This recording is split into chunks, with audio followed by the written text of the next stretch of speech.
ആകാശവാണി.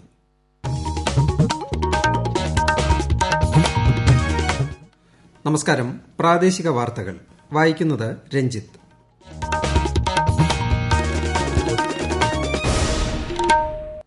പ്രധാന വാർത്തകൾ. Covid vaccine വിതരണം സംബന്ധിച്ച് പ്രധാനമന്ത്രി നരേന്ദ്രമോദി നാളെ മുഖ്യമന്ത്രിമാരുമായി ചർച്ച നടത്തും. സംസ്ഥാനത്ത് വാക്സിൻ വിതരണത്തിന് ആദ്യ ദിനം 133 കേന്ദ്രങ്ങൾ. സംസ്ഥാനത്ത് കോവിഡ് ചികിത്സയിലുള്ളത് 64,000-ലധികം പേർ. രാജ്യത്ത് രോഗമുക്തി നിരക്ക് 96.42%. ശബരിമല എരുമേലി പേട്ടതുള്ളൽ നാളെ നടക്കും. ISLൽ ഇന്ന് 2 മത്സരങ്ങൾ. ചെന്നൈയിൻ ഒഡീഷ FCയെയും ജംഷഡ്പൂർ കേരള ബ്ലാസ്റ്റേഴ്സിനെയും നേരിടും. സിഡ്നി ക്രിക്കറ്റ് ടെസ്റ്റിൽ ഇന്ത്യയ്ക്ക് 407 റൺസ് വിജയലക്ഷ്യം. വാർത്തകൾ വിശദമായി. രാജ്യത്ത് കോവിഡ് വാക്സിൻ വിതരണം ഈ മാസം 16 മുതൽ ആരംഭിക്കും. വാക്സിനേഷൻ തയ്യാറെടുപ്പുകൾ സംബന്ധിച്ച് പ്രധാനമന്ത്രി നരേന്ദ്രമോദി നാളെ മുഖ്യമന്ത്രിമാരുമായി ചർച്ച നടത്തും. ആരോഗ്യ പ്രവർത്തകരും മുൻനിര കോവിഡ് പോരാളികളുമടക്കം 3 കോടിയോളം പേർക്കാണ് ആദ്യഘട്ടത്തിൽ വാക്സിൻ നൽകുക. സംസ്ഥാനത്ത് 133 കേന്ദ്രങ്ങളിൽ ആദ്യ ദിവസം വാക്സിൻ വിതരണം നടക്കും. എല്ലാ ജില്ലകളിലും വിതരണ കേന്ദ്രങ്ങളുണ്ട്. സർക്കാർ സ്വകാര്യ മേഖലകളിലെ ആശുപത്രികളാണ് തെരഞ്ഞെടുത്തിട്ടുള്ളത്. 100 ആരോഗ്യ പ്രവർത്തകർ വീതം മരുന്ന് സ്വീകരിക്കും. സംസ്ഥാനത്ത് 3.5 ലക്ഷത്തിലധികം ആരോഗ്യ പ്രവർത്തകർ ഇതിനോടകം തന്നെ വാക്സിനേഷന് രജിസ്റ്റർ ചെയ്തിട്ടുണ്ട്. സംസ്ഥാനത്ത് നിലവിൽ കോവിഡ് ചികിത്സയിലുള്ളത് 64,000-ലധികം പേർ. 7,38,000-ലധികം പേർ ഇതിനകം രോഗമുക്തി നേടി. ഇന്നലെ മാത്രം 5,528 പേർക്ക് കോവിഡ് സ്ഥിരീകരിച്ചു. 22 മരണങ്ങളും ഇന്നലെ സ്ഥിരീകരിച്ചു. എറണാകുളം, കോഴിക്കോട്, കോട്ടയം, മലപ്പുറം ജില്ലകളിലാണ് ഏറ്റവും കൂടുതൽ രോഗബാധിതരുള്ളത്. 3,279 പേരാണ് സംസ്ഥാനത്ത് കോവിഡ് ബാധിച്ച് മരിച്ചത്. രാജ്യത്ത് കഴിഞ്ഞ 24 മണിക്കൂറിനിടെ 18,645 പേർക്ക് കൂടി കോവിഡ് ബാധ സ്ഥിരീകരിച്ചു. ഇതോടെ ആകെ രോഗബാധിതരുടെ എണ്ണം 1,04,50,000 കടന്നു. 201 പേർക്കാണ് ഒരു ദിവസത്തിനുള്ളിൽ ജീവൻ നഷ്ടമായത്. ആകെ മരണസംഖ്യ 1,50,000-ലധികമായി. അതേസമയം രാജ്യത്ത് കോവിഡ് രോഗമുക്തി നിരക്ക് 96.42%-ലെത്തി. ആഗോളതലത്തിൽ ഇതുവരെ കോവിഡ് സ്ഥിരീകരിച്ചവരുടെ എണ്ണം 9,86,000 കടന്നു. MC കമറുദ്ദീൻ MLA പ്രതിയായ ഫാഷൻ ഗോൾഡ് തട്ടിപ്പ് കേസിൽ ഡയറക്ടർ ബോർഡ് അംഗങ്ങളോട് ചോദ്യം ചെയ്യലിന് ഹാജരാകാൻ എൻഫോഴ്സ്മെന്റ് ഡയറക്ടറേറ്റ് ആവശ്യപ്പെട്ടു. 5 കമ്പനികളിൽ പങ്കാളിത്തമുള്ള 20-ലധികം ഡയറക്ടർ ബോർഡ് അംഗങ്ങൾക്കാണ് നോട്ടീസ് അയച്ചത്. കമറുദ്ദീൻ MLAയെ ചോദ്യം ചെയ്യുന്ന തീയതി നിശ്ചയിച്ചിട്ടില്ല. 5 കമ്പനികൾ കേന്ദ്രീകരിച്ച് നടന്ന തട്ടിപ്പാണ് EDയുടെ അന്വേഷണ പരിധിയിലുള്ളത്. 20-ലധികം ഡയറക്ടർ ബോർഡ് അംഗങ്ങൾക്ക് സ്ഥാപനങ്ങളുമായി നേരിട്ട് ബന്ധമുണ്ട്. അടുത്തയാഴ്ച തുടങ്ങി ചോദ്യം ചെയ്യലിന് ഹാജരാകണം. ഇവരുടെ ചോദ്യം ചെയ്യലിന് ശേഷമായിരിക്കും കൂടുതൽ ആളുകളിലേക്ക് അന്വേഷണം വ്യാപിപ്പിക്കുന്നത് സംബന്ധിച്ച് തീരുമാനിക്കുക. കെവിൻ വധക്കേസിലെ പ്രതിക്ക് സെൻട്രൽ ജയിലിൽ മർദ്ദനമേറ്റതിൽ ഉദ്യോഗസ്ഥർക്കെതിരെ നടപടി. 3 ജയിൽ ഉദ്യോഗസ്ഥരെ അന്വേഷണ വിധേയമായി സ്ഥലം മാറ്റി. 2 ഉദ്യോഗസ്ഥരെ നെട്ടുകാൽത്തേരി തുറന്ന ജയിലിലേക്കും ഒരാളെ നെയ്യാറ്റിങ്കര സബ് ജയിലിലേക്കും മാറ്റി. നടപടിക്കുള്ള ശുപാർശയടങ്ങിയ ജയിൽ DIGയുടെ പ്രാഥമിക അന്വേഷണ റിപ്പോർട്ട് കോടതിയിൽ നൽകിയിരുന്നു. ഇത്തരം സംഭവങ്ങൾ ആവർത്തിക്കാതിരിക്കാൻ നടപടിയെടുക്കുമെന്ന് ജയിൽ മേധാവി ഋഷിരാജ് സിംഗ് പറഞ്ഞു. സംസ്ഥാന സർക്കാരിന്റെ കളരിപ്പയറ്റ് അക്കാദമി തിരുവനന്തപുരത്ത് ഒരുങ്ങുന്നു. വിനോദസഞ്ചാര വകുപ്പിന് കീഴിലുള്ള വെള്ളാർ ക്രാഫ്റ്റ് വില്ലേജിലാണ് കളരിപ്പയറ്റ് അക്കാദമി സ്ഥാപിക്കുന്നത്. വിശദാംശങ്ങളുമായി അക്ഷയ്.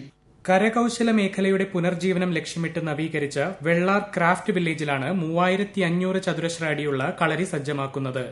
2 മാസത്തിനുള്ളിൽ നിർമ്മാണം പൂർത്തിയാക്കും. ജനുവരി 16 നവീകരിച്ച ക്രാഫ്റ്റ് വില്ലേജിന്റെ ഉദ്ഘാടന ചടങ്ങിൽ മുഖ്യമന്ത്രി പിണറായി വിജയൻ കളരിപ്പയറ്റ് അക്കാദമിയുടെ സിലബസ് പ്രകാശനം ചെയ്യും. പത്മശ്രീ മീനാക്ഷി അമ്മയുടെ നേതൃത്വത്തിലുള്ള കളരി ആശാന്മാരാണ് ഇവിടെ ക്ലാസുകൾ എടുക്കുക. തുടക്കത്തിൽ 100 വിദ്യാർത്ഥികൾക്ക് പ്രവേശനം നൽകാനാണ് ഉദ്ദേശിക്കുന്നത്. രാവിലെ 5 മുതൽ 8 വരെയും വൈകിട്ട് 5 മുതൽ 7 വരെയും 2 ബാച്ചുകളിലായാണ് പരിശീലനം. കുട്ടികൾക്കും മുതിർന്നവർക്കും പരിശീലനത്തിൽ പങ്കെടുക്കാൻ അവസരമുണ്ടാകും. നൃത്തം അഭ്യസിക്കുന്നവർക്ക് മെയ് വഴക്കത്തിനായി കളരിപ്പയറ്റ് പരിശീലനം സഹായകരമാകുന്ന വിധത്തിൽ ക്ലാസുകളും ഒരുക്കും. News desk, Akashvani. നിയമസഭാ തെരഞ്ഞെടുപ്പിൽ കഴിഞ്ഞ പ്രാവശ്യം മത്സരിച്ച 4 സീറ്റുകളിലും മത്സരിക്കുമെന്നാണ് NCP തീരുമാനമെന്ന് സംസ്ഥാന പ്രസിഡന്റ് TP പീതാംബരൻ മാധ്യമങ്ങളോട് പറഞ്ഞു. ഇക്കാര്യത്തിൽ പാർട്ടിയിൽ ഒറ്റ അഭിപ്രായമാണുള്ളതെന്നും അദ്ദേഹം പറഞ്ഞു. LDFനകത്ത് ഘടകകക്ഷികൾ മത്സരിച്ച സിറ്റിംഗ് സീറ്റുകൾ അതത് പാർട്ടികൾ മത്സരിക്കുമെന്നാണ് ഇതുവരെയുള്ള നയമെന്നും തദ്ദേശ തെരഞ്ഞെടുപ്പിലും ഇത് ആവർത്തിച്ചതായും അദ്ദേഹം വ്യക്തമാക്കി. ഈ വാർത്തകൾ ആകാശവാണിയിൽ നിന്ന്. കൊറോണ ആശങ്കയല്ല, ജാഗ്രതയാണ് വേണ്ടത്. കേന്ദ്ര ആരോഗ്യ മന്ത്രാലയം പുറപ്പെടുവിക്കുന്ന നിർദ്ദേശങ്ങൾ. ജനങ്ങൾ കൂട്ടം കൂടുന്നത് ഒഴിവാക്കുക. ഇടയ്ക്കിടെ കൈകൾ സോപ്പും വെള്ളവും ഉപയോഗിച്ചോ സാനിറ്റൈസർ ഉപയോഗിച്ചോ വൃത്തിയാക്കുക. നിർബന്ധമായും മാസ്ക് ധരിക്കുക. പനിയോ ചുമയോ ശ്വാസതടസ്സമോ തുടരുന്ന സാഹചര്യത്തിൽ വൈദ്യസഹായം തേടുക. കൊറോണയെ സംബന്ധിച്ച വിവരങ്ങൾക്ക് ആരോഗ്യ മന്ത്രാലയത്തിന്റെ 1075-ലും ദിശയുടെ 1056-ലും ബന്ധപ്പെടാം.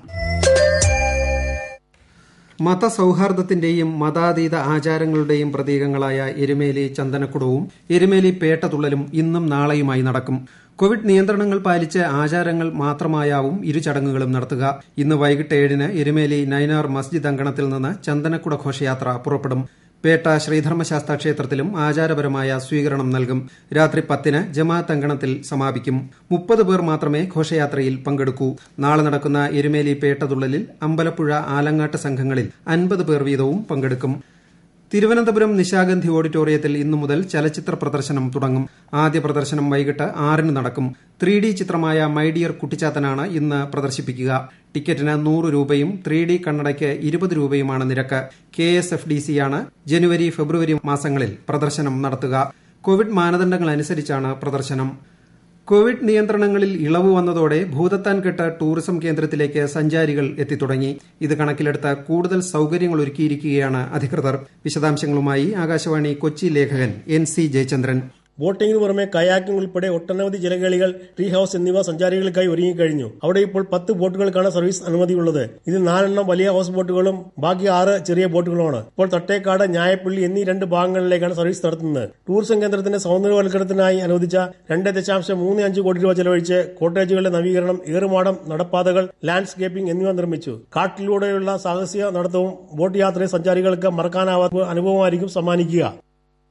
ചലച്ചിത്ര നാടക അഭിനേതാവ് കൊല്ലം KPS കുറുപ്പ് അന്തരിച്ചു. 94 വയസ്സായിരുന്നു. ആകാശവാണിയുടെയും KPSCയുടെയും നാടകങ്ങളിൽ സജീവമായിരുന്നു.